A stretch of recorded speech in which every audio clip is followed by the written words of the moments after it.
Bienvenue sur Africa 24 pour cette nouvelle édition de l'Africa Tonight. Voici les titres de l'actualité. Inauguration ce vendredi 5 janvier à Douala au Cameroun de la base logistique continentale de la force africaine en attente. La mission de cette nouvelle infrastructure sera de soutenir les militaires africains en attente de déploiement rapide et dans une zone précise et en temps de crise. Réaménagement du réseau ferroviaire au Nigeria afin de diversifier l'économie nationale trop dépendante du pétrole. Les autorités misent entre autres sur le transport des marchandises à l'intérieur du pays et vers les ports maritimes. Et puis au Kenya, c'est la crise pour le club de football Gor Mahia.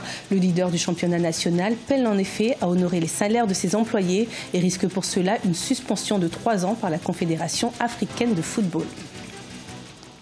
Au Cameroun, le Premier ministre Philemon Yang a inauguré ce vendredi 5 janvier à Douala la base logistique continentale de la force africaine. Cette infrastructure devra soutenir les militaires africains en attente de déploiement rapide dans une zone précise et en temps de crise.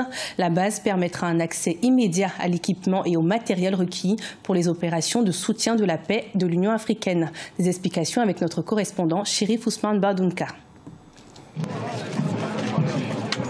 La ville de Douala au Cameroun abrite désormais le siège de la base logistique continentale de la force africaine en attente. D'une superficie de 10 hectares, le site principal, situé dans l'enceinte de la base aérienne 201, est directement rattaché à l'aéroport international de Douala. Il comporte un bloc administratif ainsi que des entrepôts destinés à stocker les équipements et matériels militaires devant être utilisés par les troupes de la force africaine en attente au cours de leurs opérations de prévention et de règlement de crises et conflits sur le continent. Le Cameroun met en effet aujourd'hui à la disposition de l'Union africaine et à l'usage exclusif de la base logistique continentale un immeuble de 36 pièces, dont certaines sont déjà équipées. Cet immeuble constitue le bloc administratif et le poste de sécurité de la base logistique continentale.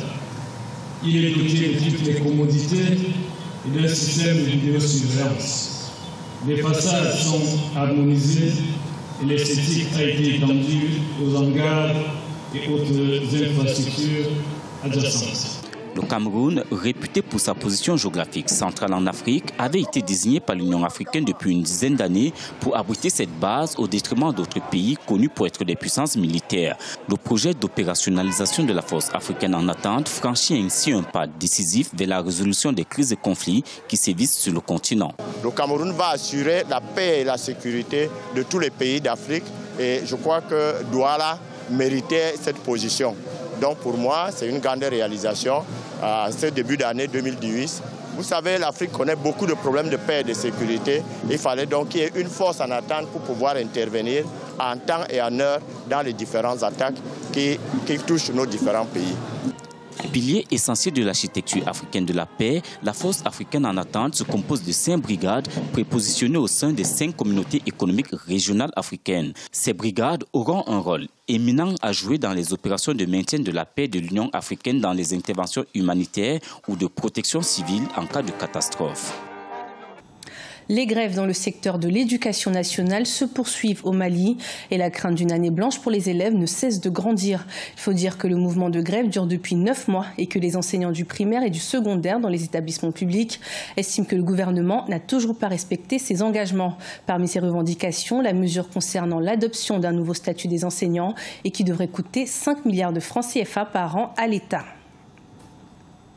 Alors que son procès a été reporté au 23 janvier 2018, le député maire de Dakar, Khalifa Sall, doit faire face à un nouveau coup dur. En effet, la direction du Parti socialiste, qui l'accuse avec d'autres militants d'être un frondeur, a pris la décision de l'exclure de la formation politique.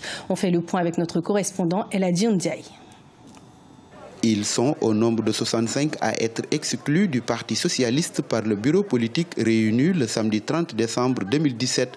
Les membres exclus, qui sont entre autres Khalifa Sall, Barthélémy Diaz, Aïssata Tall Sall, Aminata Diallo et Bamba Fall, sont considérés comme des dissidents du Parti socialiste fondé par le premier président du Sénégal, Léopold Sédar Senghor. Ils sont contre l'appartenance du parti à la coalition présidentielle et avaient notamment fait campagne en faveur du non lors du référendum constitutionnel de 2016 voulu par le président Macky Sall. Il n'y a pas d'exclusion, il y a juste une mascarade pour faire plaisir à quelqu'un, pour des miettes. Et le Parti socialiste de Senghor ne le mérite pas, du moment que ce même parti, il y a quelques jours, rendait hommage à Senghor. On ne peut pas rendre hommage à Senghor une semaine après et faire éclater le parti de Senghor. C'est injuste et c'est contradictoire.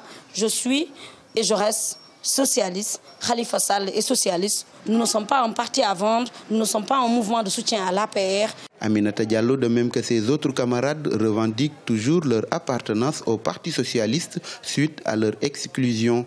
Selon eux, cette mesure prise à leur endroit est nulle et non avenue.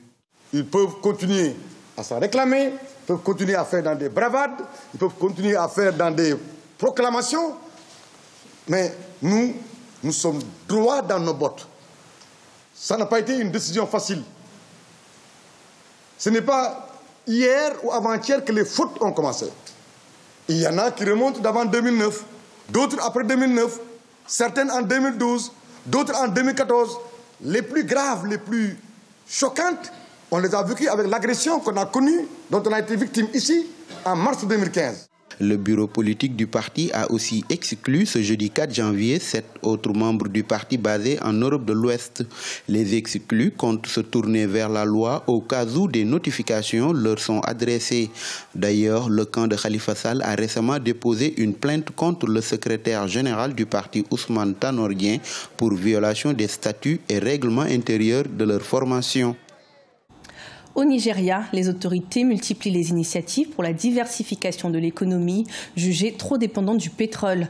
Afin d'optimiser le transport des marchandises à l'intérieur du pays et vers les ports maritimes, un projet d'actualisation du réseau ferroviaire a été mis en place. Des explications avec Deogracias Podo. Le président Muhammadu Buhari a réceptionné jeudi 4 janvier 2018 de nouveaux véhicules pour la ligne ferroviaire Kaduna-Abuja à la gare de Rigaza à Kaduna. Il s'agit de 10 nouveaux autocars et de 2 nouvelles locomotives qui devraient permettre de réduire le stress des passagers, de plus en plus nombreux, et qui submergent les installations existantes. Le chef de l'État nigérian a réitéré la détermination de son administration à mettre en œuvre avec vigueur le plan directeur des chemins de fer de 25 ans du gouvernement fédéral en vue de transformer le transport ferroviaire au Nigeria. Pour un pays vaste comme le Nigeria, pour que toutes les capitales régionales puissent être connectées, et qu'il y ait une circulation des marchandises, je pense que c'est une bonne initiative de connecter ces différentes régions. Le problème de l'entretien est un second volet sur lequel il faut s'appuyer, encourager la construction et insister sur le fait que ça ne va pas être optimum si les réseaux routiers et ferroviaires ne sont pas entretenus. Le gouvernement nigérian compte investir près de 40 milliards de dollars dans la modernisation de son réseau ferroviaire, un budget dont la moitié sera prise en charge par la Chine. L'objectif est d'assurer les bases de la diversification économique voulue par les autorités et qui est largement freinée par l'état déplorable du réseau routier. Le Nigeria compte dépasser son handicap en matière de transport de marchandises qui ne dépasse pas les 15 000 tonnes métriques depuis 2005 contre 3 millions de tonnes métriques 4 décennies plus tôt. Une régression qui s'explique par l'absence de maintenance du réseau routier et ferroviaire. L'Afrique a été bloquée dans son développement, même des grands pays comme le Nigeria, à cause du manque de communication. D'abord à l'intérieur du pays et entre le pays et les pays voisins. Et tant que nous pouvons avoir des investissements de la part des Chinois pour pouvoir amorcer notre développement, je pense que c'est une bonne chose. Parce qu'en matière d'investissement étranger, figurez-vous qu'il n'y a pas de philanthropie. Les autorités nigérianes comptent investir 16 milliards de dollars pour assurer la liaison ferroviaire entre toutes les capitales des États qui constituent le pays. Un réseau qui devrait s'étendre jusqu'à la ville de Maradi, au Niger. Le projet est ambitieux et devrait être exécuté grâce à un partenariat public-privé. Au Kenya, le club de football de Gor Mahia pourrait faire face à une suspension de 3 ans de la part de la Confédération africaine de football.